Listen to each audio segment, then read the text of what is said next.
या देवी सर्वभूतेषु मां कूष्माण्डारूपेण संस्थितां नमस्तस्यै नमस्तस्यै नमस्तस्यै नमो नमः। आप सभी पर मां कूष्मांडा की कृपा सदैव बनी रहे। प्रिय श्रोताओं, नवरात्रि के चौथे दिन मां भगवती के कूष्मांडा स्वरूप की पूजा की जाती है। आज की इस वीडियो में आप सभी मां कूष्मांडा की संपूर्ण कथा का रसपान करेंगे और साथ ही महिषासुर मर्दनी स्तोत्र का हिंदी अनुवाद भी सुनेंगे। प्रिय भक्तों, अगर आपने भी नवरात्रि का व्रत रखा है तो कमेंट बॉक्स में जय मां कुष्मांडा देवी जरूर लिखें और हमारे चैनल गुप्त ज्ञान को सब्सक्राइब करना न भूलें और बेल आइकन दबाएं ताकि आपको ऐसी ही महत्वपूर्ण जानकारी वाली वीडियो सबसे पहले पहुंच सके। तो चलिए शुरू करते हैं। जो भी भक्त सच्चे मन से कथा के साथ इस स्रोत का पाठ करता है, सुनता है अथवा दूसरों को सुनाता है, उसे देवी भगवती की कृपा से समस्त समस्त कष्टों की मुक्ति प्राप्त होती है। माँ कुष्मांडा अष्टभुजाधारी देवी कहलाती हैं। वे सिंह पर आरूढ़ होकर प्रकट होती हैं। उनके मस्तिष्क पर रतन जड़ित मुकुट सुशोभित होता है, जो उनके दिव्य स्वरूप को और अधिक आलोकित करता है। माँ ने अपनी 8 भुजाओं में कमंडल, कलश, कमल, सुदर्शन चक्र, गदा, धनुष बाण और अक्षमाला धारण की हुई है। माँ कुष्मांडा का यह स्वरूप भक्तों को जीवन शक्ति प्रदान करने वाला माना गया है। अब आप सभी माँ कुष्मांडा का ध्यान करते हुए उनकी प्रति अटूट श्रद्धा और भक्ति भाव से इस दिव्य और परम पुण्यदायी कथा का रसपान कीजिए। सभी भक्त प्रेम से बोलो कुष्मांडा माता की जय। किसी देश में सुशील नाम का एक निर्धन ब्राह्मण निवास करता था। वह प्रतिदिन भिक्षा में प्राप्त अन्न से अपने परिवार का भरण पोषण करता था। उसका परिवार बड़ा था, इसलिए वह प्रातः होते ही भिक्षा मांगने के लिए निकल जाता और संध्या के समय लौट कर आता। देवताओं, पितरों, माँ दुर्गा और अतिथियों की पूजा के पश्चात आश्रित जनों को भोजन कराने के बाद ही वह स्वयं भोजन कर ग्रहण करता था। वह भिक्षा को भगवान का प्रसाद समझकर ग्रहण करता और अपनी निर्धनता के बावजूद सदैव दूसरों की सहायता के लिए तत्पर रहता था। अपनी गरीबी के कारण उसका मन कभी कभी उदास हो जाता, फिर भी वह धर्म कर्म में संलग्न रहता और अपनी इंद्रियों को संयम में रखता। वह सत्यनिष्ठ, धर्मपरायण और सदाचारी था। उसके हृदय में कभी अहंकार, क्रोध या ईर्ष्या का स्थान नहीं था। एक बार उस ब्राह्मण के घर के समीप सत्यव्रत नामक एक तेजस्वी ऋषि पधारे। वे अत्यंत तपस्वी एवं विद्वान थे और सभी वेदों के ज्ञाता माने जाते थे। ब्राह्मण ने उनसे पूछा, हे ऋषिवर, आपकी बुद्धि अत्यंत विलक्षण है। आप अनेक शास्त्रों, विद्याओं और मंत्रों के ज्ञाता है। मैं एक निर्धन, दरिद्र और असहाय ब्राह्मण हूँ। कृपया मुझे बताएं कि मेरी दरिद्रता, गरीबी और दुख किस प्रकार दूर हो सकते हैं। ब्राह्मण ने आगे कहा, हे मुनिवर, मैं अपने परिवार का भरण पोषण करने में असमर्थ हूँ। धन के अभाव के कारण मैं उन्हें पर्याप्त सुख सुविधाएं नहीं दे पा रहा हूँ। कृपा करके कोई ऐसा तप, दान, व्रत, मंत्र या उपाय बताएं। तब ऋषिवर ने उन्हें नवरात्रि व्रत करने की सलाह दी। उन्होंने ब्राह्मण से कहा, हे ब्राह्मण, अब मैं तुम्हें माता कुष्मांडा की कथा सुनाता हूँ। तुम इसे श्रद्धा और भक्ति भाव से मन लगाकर सुनो। इस कथा को सुनने मात्र से अनेक प्रकार की बीमारियां और उसके मन में माता के प्रति अटूट भक्ति जागृत होती है। यह उस समय की बात है जब संपूर्ण ब्राह्मण अंधकार से घिरा हुआ था और एक शून्य के समान प्रतीत हो रहा था। तभी एक दिव्य प्रकाश की किरण चारों ओर फैली। अंधकार उजाले में परिवर्तित हो गया और उस प्रकाश की कोई सीमा ही नहीं रही। देखते ही देखते वह दिव्य प्रकाश एक दिव्य नारी के रूप में परिवर्तित हो गया। वह कोई और नहीं बल्कि स्वयं देवी कुष्मांडा थी। अपनी मंद मंद मुस्कान के साथ अंध अर्थात ब्रह्मांड की उत्पत्ति करने के कारण इन्हें कुष्मांडा कहा गया। देवी कुष्मांडा की मुस्कान से ही ब्रह्मांड का जन्म हुआ। इन्हें भगवती ने पृथ्वी, समस्त ग्रहों, चंद्रमा, सूर्य, तारों और आकाशगंगा को अस्तित्व प्रदान किया। संसार में जीवन को बनाए रखने के लिए सूर्य देव की आवश्यकता थी, इसलिए देवी कुष्मांडा ने स्वयं को सूर्य में समाहित कर दिया। सूर्य संसार में जीवन का प्रतीक है और देवी कुष्मांडा उनकी ऊर्जा स्वरूपा है। माता कुष्मांडा ही समस्त ऊर्जा का स्रोत है। जब वे सूर्य भगवान के मूल में स्थित होती हैं, तो देवी का अलौकिक तेज सूर्य देव को जीवन प्रदान करने और उन्हें प्रकाशमान बनाए रखने की शक्ति प्रदान करता है। देवी कुष्मांडा के बिना सूर्य देव शक्तिहीन है और उन्हें की शक्ति है जिससे संपूर्ण जगत प्रकाशित होता है। देवी कुष्मांडा ही इतनी शक्तिशाली हैं कि उनका तेज समस्त ब्रह्मांड को आलोकित करता है। वे एकमात्र ऐसी देवी हैं जो सूर्य मंडल के भीतर निवास करने की क्षमता रखती हैं।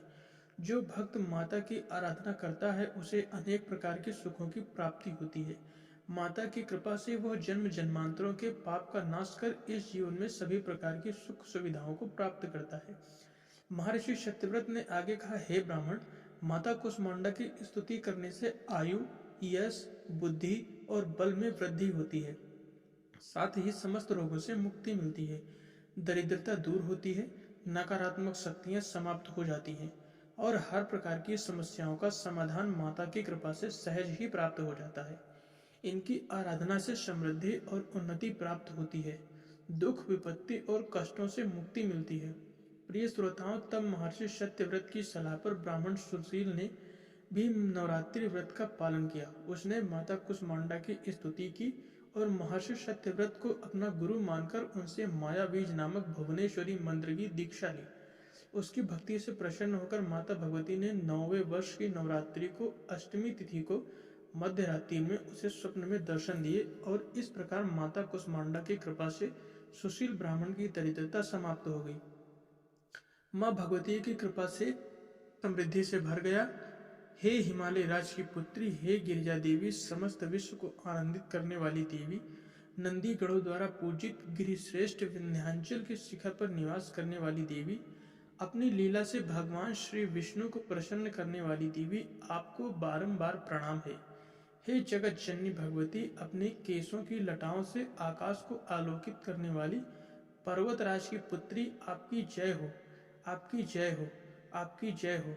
हे मंदगी देवी, विशाल भुजाओं और प्रसन्न मुख से तेजस्विता से समस्त कल्याण की अधिष्ठात्री देवी, शंकर जी को संतोष देने वाली, दानवों पर क्रोधित होने वाली, अहंकारियों के अभिमान को चूर्ण करने वाली, समुद्र की पुत्री, महिषासुर का मर्दन करने वाली, आपके केसों की लटाओं से आकाश उत्पन्न करने वाली पर्वतराज की पुत्री, आपकी जय हो।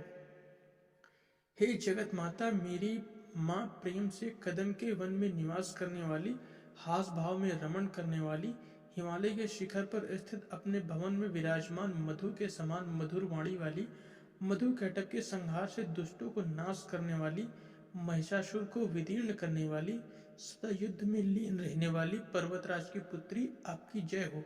रणचंडी, शत्रुओं के हाथियों को सूंड काटने वाली, उन्हें टुकड़े टुकड़े में करने वाली, अपने अस्त्रों से चंड और मुंड के शीश काटने वाली पर्वतराज की पुत्री, आपकी जय हो। रण में मदोन्मत्त शत्रुओं का वध करने वाली, अजर विनाशिनी शक्तियों को धारण करने वाली, शिव जी की चतुराई को पहचान कर उन्हें अपना दूत बनाने वाली, दुराचारी और बुरे विचारों से युक्त दैत्यों के षड्यंत्रों को अंत करने वाली, हे महिषासुर का मर्दन करने वाली, आपके केसों की लटाओं से आकर्षित करने वाली पर्वतराज की पुत्री, आपकी जय हो। हे माँ, शरणागत शत्रुओं की पत्नी के विनती करने पर उन्हें अभय दान देने वाली, तीनों लोगों को पीड़ा देने वाली, दैत्यों का संहार करने हेतु विकराल रूप धारण करने वाली, देवताओं की दुंदुभियों से डुंडुमी की गर्जना, चारों दिशाओं मात्र अपनी हुंकार से ध्रुमलोचन राक्षस को भस्म करने वाली, युद्ध में कुपित होकर रक्तबीज के रक्त से उत्पन्न अन्य रक्तबीजों का संहार करने हेतु उनका रक्तपान करने वाली, शुंभ और निशुंभ दैत्यों की बलि से शिव जी और भूत प्रेतों को तृप्त करने वाली, हे महिषासुर मर्दिनी, अपने केसों की लटाओं से आकर्षण उत्पन्न करने वाली पर्वतराज की पुत्री, आपकी जय हो। युद्ध भूमि में जिनके कंगन धनुष की भांति दमकते हैं, जिनके स्वर्णांबर शत्रुओं को विदीर्ण कर रक्त रंजित कर देते हैं और उनकी चीखें निकालते हैं, जो चारों सेनाओं, हाथी, घोड़ा, पैदल और रथ का संहार करने वाली गर्जनाओं को उत्पन्न करती हैं, महिषासुर का वध करने वाली, अपने केसों की लताओं से आकर्षण उत्पन्न करने वाली पर्वत की पुत्री, आपकी जय हो।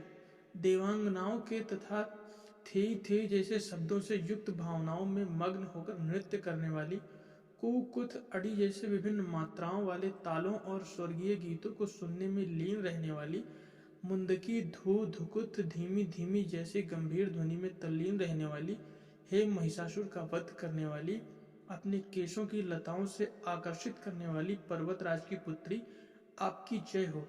जिनके जयघोष और स्तुति से समस्त विश्व नतमस्तक होता है, जो अपने नूपुर की झंकार और झिम झिम ध्वनि से भूतपति महादेव को मोहित करती हैं, जो नीटों के नायक अर्धनारीश्वर के नृत्य से सुशोभित नाट्य में तल्लीन रहती हैं।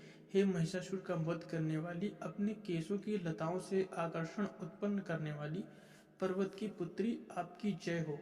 अद्भुत कांति और अनुपम सौंदर्य से युक्त रात्रि के आश्रय स्वरूप चंद्रदेव की आभा को अपनी सौंदर्य प्रभा से फीका कर देने वाली, कजारे भौरों के समान सुंदर नेटों वाली, हे महिषासुर का वध करने वाली, अपने केसों की लताओं से आकर्षण उत्पन्न करने वाली पर्वत की पुत्री, आपकी जय हो। महायोद्धाओं के संग रहने वाली, चमेली की लताओं जैसी कोमल भील स्त्रियों से घिरी हुई, जिनका उल्लास से खिला मुख प्रातः काल के सूर्य और लाल खिले पुष्प के समान दमकता है, महिषासुर का वध करने वाली, अपने केसों की लताओं से आकर्षण उत्पन्न करने वाली, आपकी जय हो।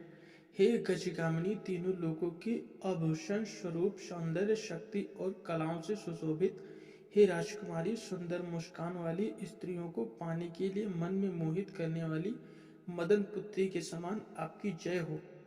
महिषासुर का संहार करने वाली, अपने केसों की लटाओं से मोहित करने वाली पर्वतराज की पुत्री, आपकी जय हो। जिनका मस्तक कमल